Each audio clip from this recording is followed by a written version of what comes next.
We started on our journey together with a paranormal investigation at Eloise Asylum. We left the asylum eager to learn the truth. We bought our own equipment and decided to document our findings. And we're here to share them with you. I'm Melissa. I'm Mandy. Welcome to our paranormal experience.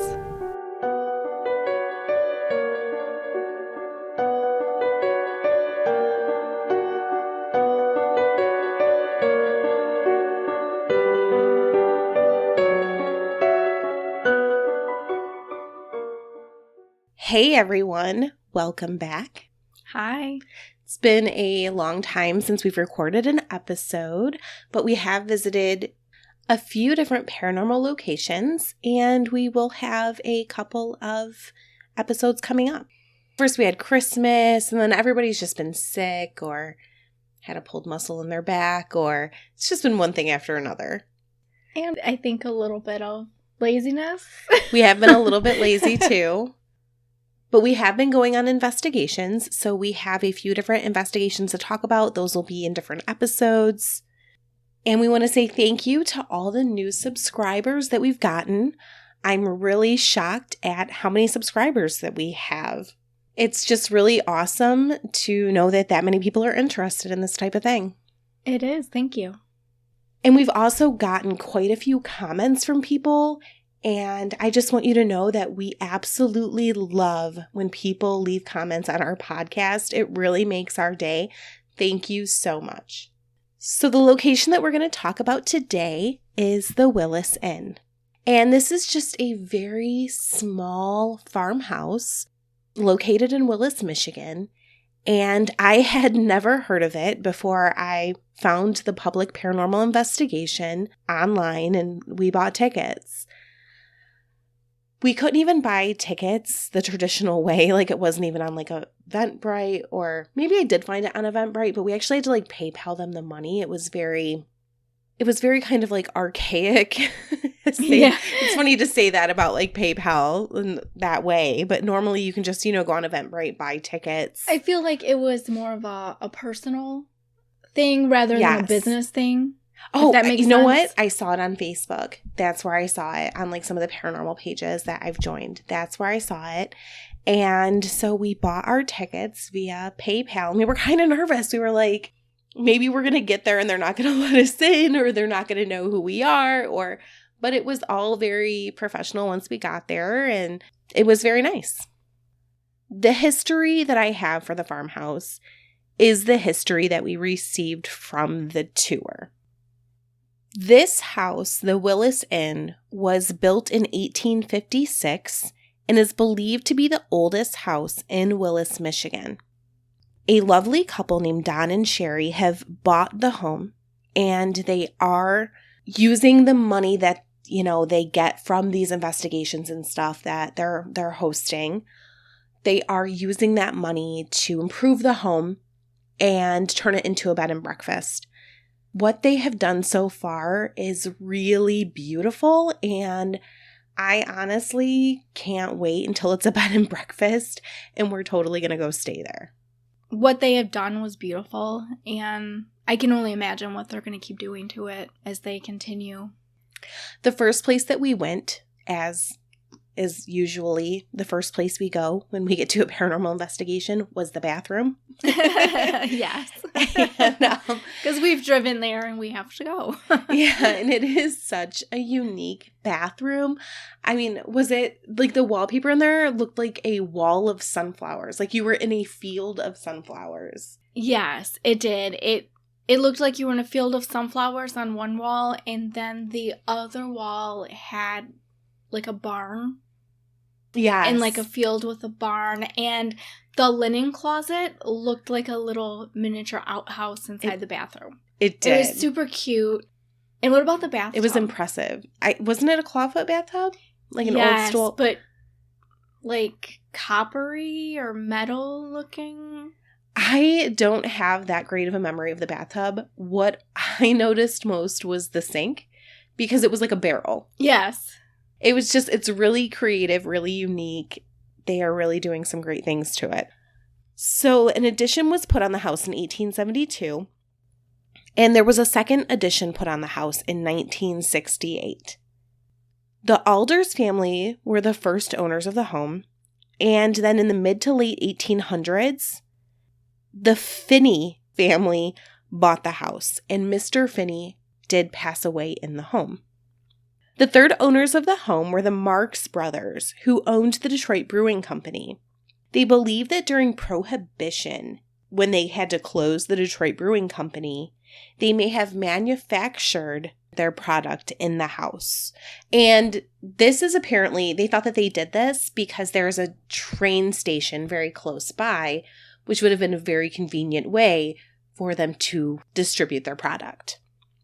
In 1968 is where the history gets really weird, when the house was obtained by Catholic nuns who turned the house into a home for unwed mothers. And it was also a daycare. There is a doctor's office downstairs where they believe abortions might have been illegally performed. But they couldn't actually confirm this through any sort of historical records. I'm not sure what leads them to believe that. Maybe just because of the time. Right, or if it's a home for unwed mothers, maybe that's where they chose what they wanted to do. Right. The house was later sold and used as an adult nursing home. After that, it was used as a closed head injury center. So this is a house with a lot of strange history, and it's decent size. I don't actually have the square footage. It's a decent size farmhouse. They're turning it into a bed and breakfast, and they're going to have, I would say, 4. It's hard to tell because some of it's under construction. Maybe they're going to have 8 rooms, with the upstairs. Do you think, Mandy, that there's room for 8 rooms? I feel like upstairs there was already, I want to say 3 or 4 rooms. Right, and then there's the one downstairs that's finished, which let me just say is beautiful. It's beautiful and it's large. It's a very large room. It had, I want to say 3 full-size or queen-size beds in it. So yeah, I'm not sure how many rooms they're going to end up with. I think they could definitely fit 8 if they wanted to. But there's going to be quite a few. The last owners of the house gutted the house and took off. Now, they have not confirmed anything through them, but they do suspect that possibly they took off due to the paranormal activity. We did take a tour of the house at the beginning of the investigation, and I'm going to play a few minutes of that tour for you. Now, when they first bought the place, Don was working on it one night, and he went to leave, and he said, "Well, good night, house."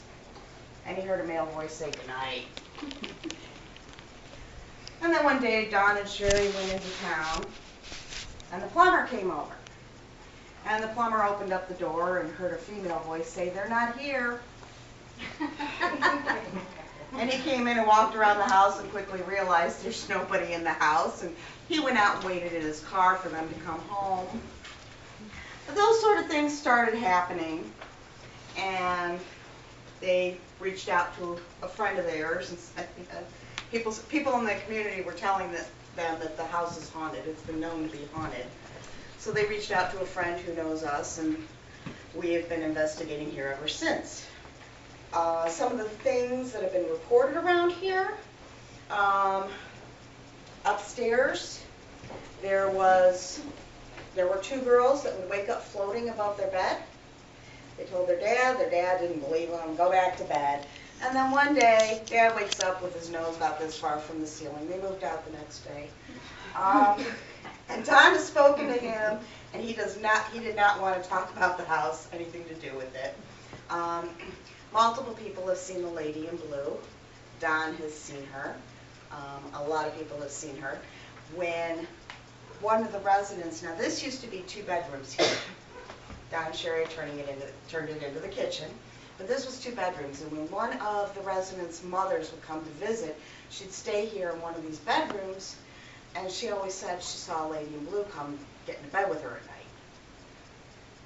Now, Don, one day he was walking out toward the orchard, and some friends pulled up, so he came back out, and they said, "Where's Sherry?" Pointed out that she was in the house, and they thought that He said, well, then who was that following you to the orchard? They thought it was Sherry. They saw the woman in blue. And then one time Don fell down the stairs there, looked up, and thought Sherry was standing there. But then when he got up, she was gone. You know, and didn't hang around to see if he was okay, but he came in and asked, were you standing on the top of the stairs? And she said, no. And that's when he realized that was the lady in blue he saw. Some things that they claim that have been experienced throughout the home are disembodied voices, levitation, a lady in blue. They claim that there's a boy named Larry who lives out in the woods. Now, this came about because they were actually like clearing away some of the wooded area outside of the home. It was just overgrown, and they actually found a few ruins of shelters back there, like just little kid forts and stuff. Yeah, some of them were a little bit. Do you remember the one was actually like, it was actually like a built structure, but it was no longer standing. I don't know what it was, but I think it was even made of like cinder blocks. And then there was a couple like fort-like structures. So there's a couple of structures in the yard, and they believe that a boy named Larry hangs around there.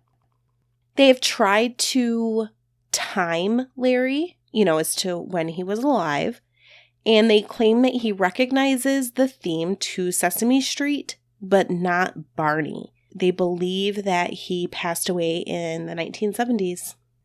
They say that they have a lot of EVPs from Larry and that they have seen him throw things. They believe that a man named Ed is downstairs in the basement, and they claim that he touches women. There's a doctor in a white coat in the basement as well, a nun upstairs, children that run through the home. They believe there have been 2 exorcisms in the home and 1 binding. We started our investigation in the basement. We were with a tour guide because this was a public investigation, and 2 very nice ladies. So in all, there was a total of 5, the guide and then Melissa and I and the 2 ladies. The first thing that happened was one of the women claimed that their hair was pulled. Melissa, wasn't this the part of the basement where they said that they thought Ed used to work? This is the part of the basement. So we were in the part of the basement where he supposedly worked. Right, and where they experience him most often. Yeah. Now, these 2 women had been there before, and they felt that they had interacted with Ed. We do have a couple of audio clips from this section of the night. This was a public investigation, and there were 3 adorable dogs upstairs, and they are hounds. I am hearing some noises in the background that I can identify as the dogs, but there is a noise, and I don't know, this just seems strange to me. It doesn't sound like a dog. I don't remember hearing anybody yell or scream, but this is a public investigation, so there are people on other levels. So we can't guarantee that this isn't another human being making this noise, but we did think it was strange. It is low in the background, so make sure you're listening for that. In this audio clip, we do not know what is said, but it seems to us that there's just a strange voice over top of the woman speaking. We're not using any equipment at this time. It's just something that the recorder had picked up. And there's no males in the basement with us. And I swore it was Rose. We did receive a lot of EMF reader activity in this area. I don't have a video of it. I think sometimes when we get there, there's so much going on and you get out certain equipment, you forget to get all of it out. Right. You start talking and it gets a little confusing, I think, sometimes. Right. And these 2 women that were down in the basement with us, they were gabby and everybody was talking. They were. It kind of, sometimes when I go to a public investigation, I almost think I give up because I'm trying to investigate, but other people are there to really just have fun, right? Like I have a different focus than they have, and everybody was having fun. So much so that I almost feel like we got paranormal activity multiple times. Like we would get a trigger on one of our pieces of equipment and almost it would just go unnoticed or... Right. Like we were so busy talking and kind of laughing that there was stuff going on around us that we felt like we weren't focusing on our equipment like we should have been. Correct. So Mandy and Dawn actually saw a shadow figure, and none of us got up to actually like investigate that to see if someone was there because it was through a doorway. Yeah, there was a doorway. The room that we were investigating in that was, you know, Ed's area, it was the sectioned off portion of the basement. So there was the doorway and there was a light, I think from coming upstairs, like as you go down the basement stairs, there was a light that was kind of shining. So it was dark where we were at, but there was some light out there, which is, you know, how we were able to see a shadow. I do wish we would have investigated it more. Yeah, we absolutely should have. We should have got up. Hindsight is 20/20. You know, because honestly, I don't ever say I see things. I feel like I don't ever see things. I don't think that you have ever claimed to have seen a shadow right. on any one of our investigations. So it was weird. We should have definitely gotten up to investigate that. And I do think that a lot of people, they see something paranormal in everything. I mean, that's what they're there for. And they're not there to kind of collect evidence in the way we are. Yeah, Melissa and I look at stuff more skeptical. Objectively, yeah, and skeptically. Not that we don't believe it, but we don't. We want to rule out everything else first. Right. Like, there was a light that came in through a window, and, you know, one of the women is like, oh my God, a light, you know. And it's like, it's a headlight. I was like, yeah. I was like, it's a headlight. I think there's a car. Actually, I think my first thought was, I was like, oh, there's somebody out there with a flashlight. I didn't realize it was a road. So he was like, oh, it's a headlight. Oh, okay. So yeah, like we're not trying to claim that everything is paranormal. And I don't think that they are either. They're just there to have fun. I mean, this is a public investigation and that's perfectly acceptable, right? I mean, everybody wants to be a bit scared sometimes. And we didn't mention it before, but like it was around Halloween time. It was like for Halloween. So I think everybody's in that spooky mode. And this was a while back. Like, we just had to review all of our audio. I had actually reviewed all of our audio previous and wrote down everything. That way we don't forget. We just haven't had an opportunity to record, like I said earlier, because we were lazy and sick and it was Christmas and I'm still a little bit sick. So now we did have the EMF activity. We did turn on a spirit box, but it wasn't our spirit box. You know, the ladies wanted to use their own spirit box, which is perfectly fine. So we know for sure you're here. Here I have another interesting piece of audio. Can you tell us about the elemental? No. We were really discussing this piece of audio earlier, and right after the investigation, when I reviewed the audio, I actually called Mandy and played this for her over the phone. I mean, this really sounds like a male to me. And there are two other women with us, well, three counting the tour guide, who the tour guide had a very girlish, feminine, I mean, almost like a teenage girl voice. Right. Her voice was not rough like a man's at all. She's a very feminine voice. Young feminine voice. But one of the older ladies that were with us, I did feel that her voice was a little, I don't know. I don't know if one of the other women answered this question. If so, I don't remember it. I didn't remember it directly after the investigation when I was reviewing the audio. But that doesn't mean that somebody just didn't say no. Why they would do that? I mean, I think that sometimes we all just answer questions out loud. But it doesn't sound like one of them to me. Like, I mean, I'm listening to their voices throughout all of this audio. I can hear them all night long. And I just don't think that this sounds like one of them. No. I agree. It sounds more like a man's voice to me. The spirit box was running at the time that we received this. I can't tell over the audio if this is an EVP potentially, or if this no is actually coming through the spirit box. Normally, I feel that I can tell, which might be because we're using our own equipment. But this time we were using their spirit box, so I think that is makes a little bit bit harder to distinguish. confusing for me when you're going back and listening. Yeah, absolutely.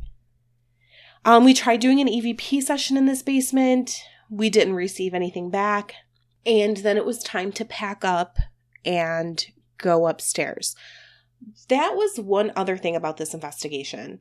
They did not have people on the main floor investigating. They had people in the downstairs, people in the upstairs, and then people outside. At the end, they had everyone investigating the main floor at the same time. They claim that they do this because the house is older and it is creaky, and they don't want people mistaking. Right, making noises. Yeah. But the homeowners were on the main floor and their 3 dogs. I don't know why the very sweet older lady, Sherry, would have been yelling, because I do know what she was doing. She was cooking. She was baking the most wonderful foods.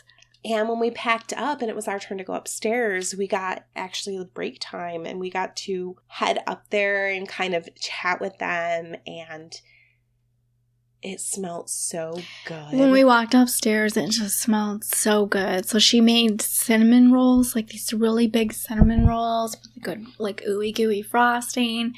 And then she made homemade apple crisp. And I think she had ice cream, vanilla ice cream that you could put on it. And then there was just, like, trays of, like, crackers and cheese. And they had a refrigerator with drinks in it. Just very hospitable. And this kitchen, it was like, to me, like a TV show kitchen. The island part of it, it held like, 8 chairs?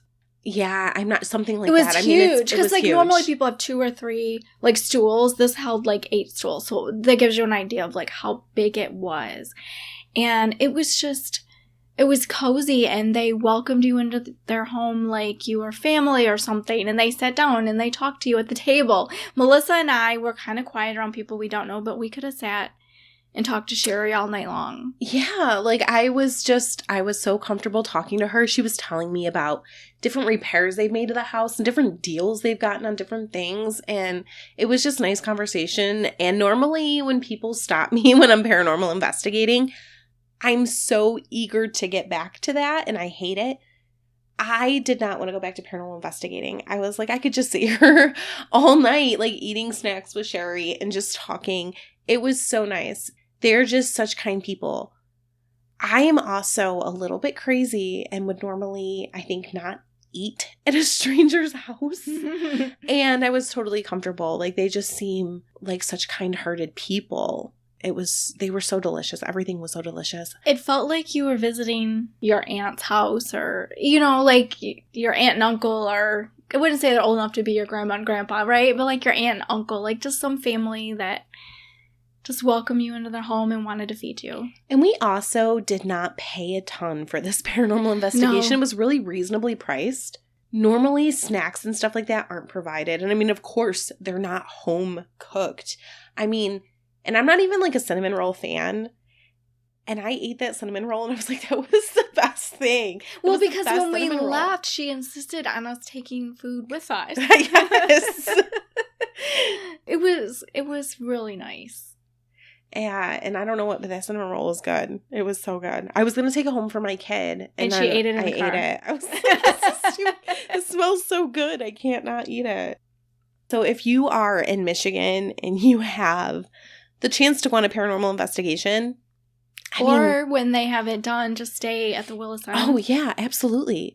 The bed and breakfast, we are so eager to go back just to go to the bed and breakfast. And I mean, of course, I'm going to take my paranormal equipment and, you know, see if I can get anything in my room. Of course. And right down the street from that is Bonehead's Barbecue, which we had done an episode on that like a while back. But that restaurant is rumored to be haunted as well. So I think that would be like a really nice combo thing for people to eat dinner there and stay at the end. It would be a nice evening. Yeah. Unless, I mean, she might make dinner. I don't know. We'll have to see. Yeah. If Sherry has like a spread. So then it was time for us to head upstairs It's really unfinished up there still. There's like no drywall. That is where the nuns were supposedly. Yeah, so the one room that we went in first, I believe, was a room where people had claimed to see a nun. So we sat down on the floor and took out our equipment, which, you know, that's often you go to paranormal investigations, you are sitting on the floor. Like, it is a back-breaking experience. Like, I always feel so sore at the end. Do you feel sore at the end? Yeah. And I mean, this place wasn't dirty at all. Like, even though it was under construction, it wasn't dirty. But a lot of paranormal places you go, like, the floors are so dirty and dusty. Yeah. Yeah. So, I mean, we were sitting on the floor and we had some REM pod activity. So I'm just going to play that for you here. You can hear the REM pod go off lightly. It's like kind of like beeping, like something is touching it over and over and over again. And then you will hear like a long tone, and that is continuous contact with the REM pod. I was here. I was in that room next door, and that's where I could hear, and I saw an older woman beeping. I don't know. I'm trying to figure that out. The REM pod over there is beeping. Oh. See? Oh. Yeah. So are we moving? Do you want to? It doesn't matter to me. Ooh. Hi. What is she touching? That's the REM pod. Yeah. Hi. You want us to stay here? We tried some investigating in Don and Sherry's actual room, which felt really strange. But they told us we could. They did. They gave us permission to do that. And they do claim that they play hide and seek with the children spirits. The children spirits in that room. Mm-hmm. And how they said they did it, they would hold the EMF reader in their hand and they would tell the children to hide, and then they would walk around the room with the EMF reader. And when they found the child, and I'm doing quotation marks, the light would go off. I mean, when they said that, I did, you know, my brain, I always try to like rationalize everything and like reason everything. And I'm just like, but, you know, you could walk around any room with like an EMF reader and it's going to go off by an outlet or like, yeah. Well, I mean, there's that. But like if you're in the middle, I mean, it could be a ghost, but like maybe you're just like finding the ghost. Like maybe it's not really hiding. Like maybe you're just finding it. You know? This is true. Yeah. So we did try that. Mandy tried that, but it was unsuccessful. Yeah, it didn't work.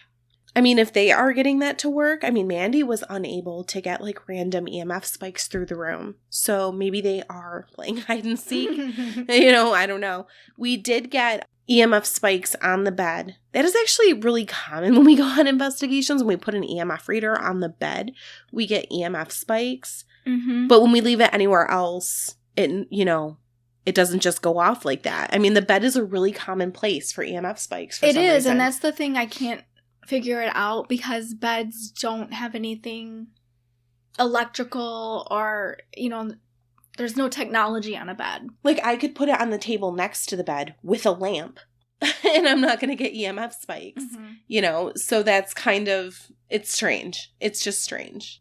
After that, they did allow us to go outside and investigate. Not really a lot happened out there. We really didn't get any activity. It was just kind of windy, and it was very cold at that point. It was the middle of the night. I think I almost tripped and fell and broke my neck a few times. She's clumsy. She's so gonna clumsy. Say it's because she was in the woods, but she would do it on her own feet. It is not because I was in the woods, although I would say that. I'm just clumsy. I just trip all the time. I really loved this investigation, and I would totally go back. But just all of the chatter and all of the just people and all of the uncertainty when listening to the evidence played back to me really made us decide that we were going to join a paranormal team. Yeah. And we've been kind of trying to not do that for a long time. And we've been going on these public investigations. But we have joined a paranormal team now. And we're going to keep a lot of things about that private. Like, we don't want people to know the name of the team we're on. There's some stuff we're not going to divulge. For instance, we are now going to go to actual residences and do paranormal investigating. So clearly, we have to keep everything about that confidential, except for what evidence we find. But we're very honored to be able to go to these homes now and potentially learn how to help these people or just give them verification of what they've been experiencing. And this will also give us an opportunity to do, private investigations at, some of the places that we've already been, or those types of places. There won't be the public there where we'll have to second guess, was that a person? What is going on? Or is it a spirit? Because everybody there will be trained and have the same goal. The same goal to actually try to prove paranormal existence. And we have actually we've known these people on this team. We've been to numerous paranormal investigations with them. We've seen them at conferences and things like that. So we kind of knew them before we joined up, and we knew that we really liked them, that they're all super nice and also kind of like us, where they don't think everything that they see is paranormal. They're very scientific about it. We're really grateful to be a part of their team. Yes, definitely. And one thing I wanted to mention about the Willis house is when we were there, they told us that Nick Groff had investigated there. So you guys probably know him from Ghost Adventures and then his own show, Paranormal Lockdown. But I thought that was really neat that we got to investigate where somebody that famous actually investigated. And they said that he really liked the bathtub that we were talking about earlier. And I just thought that was funny. I never know famous people, and I just don't watch that much TV, and I have no idea who that is. I feel like I should know. I feel stupid. Oh, I was going to show you a picture. Ooh, he's pretty. He's pretty. He's pretty. I liked him on Ghost Adventures, so I just thought it was really cool that somebody that famous was there. Yeah, that's pretty neat. Mm-hmm. So that concludes our investigation at the Willis Inn, and I hope you guys enjoyed the little bit of evidence that we got. Thanks for listening. We had a great time there, and we can't wait to stay there when it's the bed and breakfast.